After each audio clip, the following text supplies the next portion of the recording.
So we got part three right here, flipping cars until I can afford my dream car.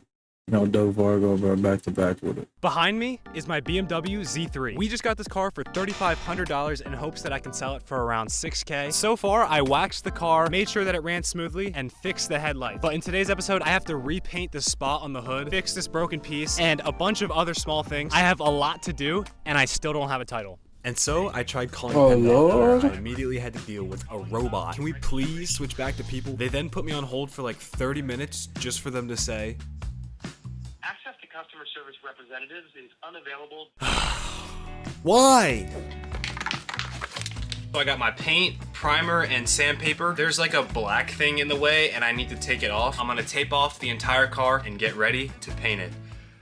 I am so scared. Turns out that black thing is actually the wiper fluid dispenser, so I'm just gonna paint around it and not mess with it. I washed the area with soapy water and then I started sanding. I was trying to make the peeling clear coat flush with the good clear coat, but it seemed like no matter what I did, it just kept peeling more and more. So I quick asked ChatGPT and it said I'm using way too low of a grit and I should be pushing a lot lighter, letting the sandpaper do the work, and I did that and it seemed to do the trick. And after about 3 hours and a lot more paint sanded into than I really needed, I finally finished sanding. From running my finger across, you can't feel a drop off anymore and it's just smooth, which is exactly what I wanted to see. And now it was time for the dreaded painting of the hood. I taped off the entire car just in case I accidentally spray paint anywhere but the spot I'm repairing. And now that that's done, I had to hit a quick outfit switch. Fortnite Battle Royale. Oh my god. First, no we're way. starting with the primer. Is this a good time to mention I've never used a spray paint can before? I attempted to apply my first layer, which didn't look too good, but that's fine. That's why we do 2 layers. And now that the area is all covered, I waited an hour for it to dry. Since I did such a terrible job spraying that, I had to sand it down in order for it not to be super bumpy. I then taped a few pieces of paper, folded it in half to the car. It'll make sense in a minute, I promise. I decided to spray a little bit on my hand because I guess I wanted to do some finger painting, and then I started to spray the first coat. It doesn't look crazy good, but we're doing 2 more coats after this, so after 10 minutes, I sprayed the second coat. As you can see, the papers I put there helps the new paint taper down to the old paint so it doesn't create such a harsh paint line. So I waited another 10 minutes and applied my last coat, and let me tell you,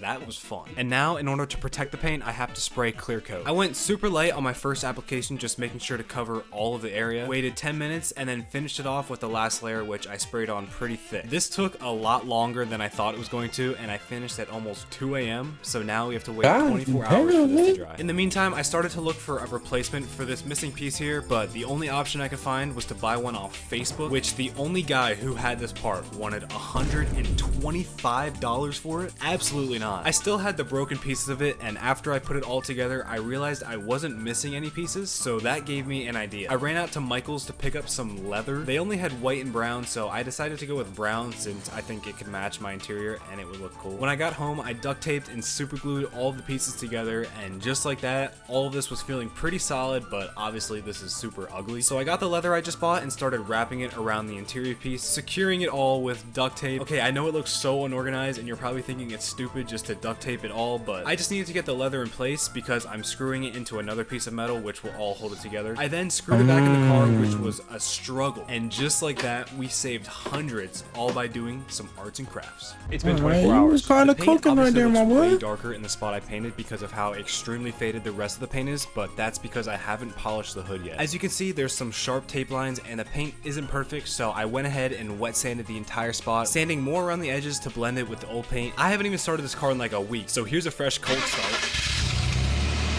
Look, I know you all are probably tired of watching me just scrub this car, but I spent almost 7 hours doing all this, so please let me know in the comments if you're enjoying that's these crazy how videos. that You can still square just very looks clearly good. see the paint transition, so I decided to sand a little bit more, occasionally polishing and compounding just to see how it looks, and after 3 hours, this is the final product. It's definitely not perfect, but it's a whole lot better than what it was. And now to fix the AC. When I turn it on, it blows very strong, but it doesn't blow cold. So I Yeah. quick ran out to AutoZone to buy some refrigerant, and when I got back, Hey guys, Chris Fix here. Today I'm going to show you how to easily make your air conditioning cold again. seriously, what would I do without this guy? The whole process is super easy. Just unscrew the cap, make sure you take off the safety thing, and then plug it into this port. The gauge said I was at 0 PSI, which low-key kind of concerned me, but as I started adding it, I heard the compressor kick on, which was a really good sign. Make sure to shake the can as you pull the trigger, just to be sure that you're moving around and mixing all of the contents inside of the can. I charged it up to 45 PSI, and that's all there is to it. Now don't get me wrong, this AC is blowing pretty cool,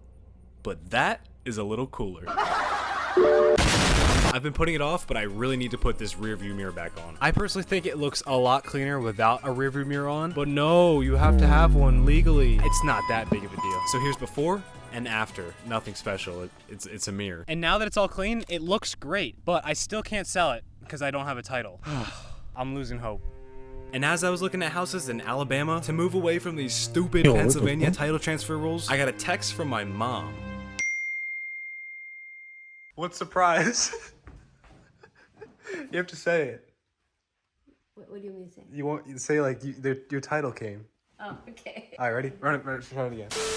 All right, what's the surprise? What you've been waiting for, your title. Yay! After 4 weeks of waiting, finally I can sell the car. And like Shut clockwork, up. I'm cleaning the car again. But this time, since it's most likely my final detail, before I take pictures, I'm gonna ceramic coat all of the trim pieces to give it a slight but very noticeable new look. Here's what they look like now, just remember how bad and faded these look. First, I cleaned the area with soapy water, then wiped it down with alcohol. As you can see, the alcohol makes the plastic look dark, but only temporarily. When I put the ceramic coating on, it does the exact same thing, except the plastic stays dark. I swear, these kits make me feel like I'm unboxing an iPhone. They're so fancy and easy to use. All you gotta do is just put a few drops on the applicator pad they give you and work it into the plastic. This step always has the most satisfying before and after because of how dark the ceramic coating makes the plastic. So here's a before and after. It's a very subtle difference, but it goes a long way. Once again, I'm linking every Does product I it- use it in the makes a description of this difference. video. And now that it's freshly washed, it's time to take some good pictures. I really took my time with these photos because, in my opinion, the pictures are the most important aspect in selling your car. And these ones turned out amazing. After seeing how good these turned out, I priced the car at $6,500, wrote up a quick description, and listed it. Now we play the waiting game.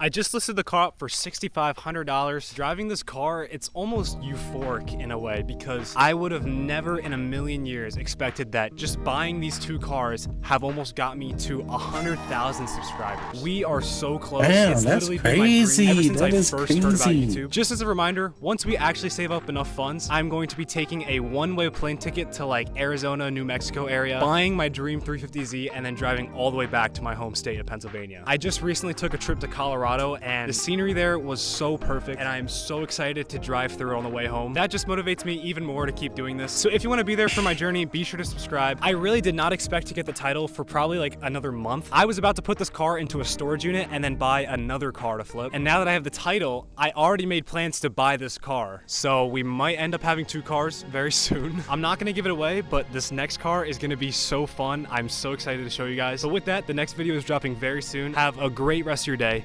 Peace out. Oh, yo. Does the loading change? Does the loading change? The loading don't change. That's what's up, bro. That's what's up.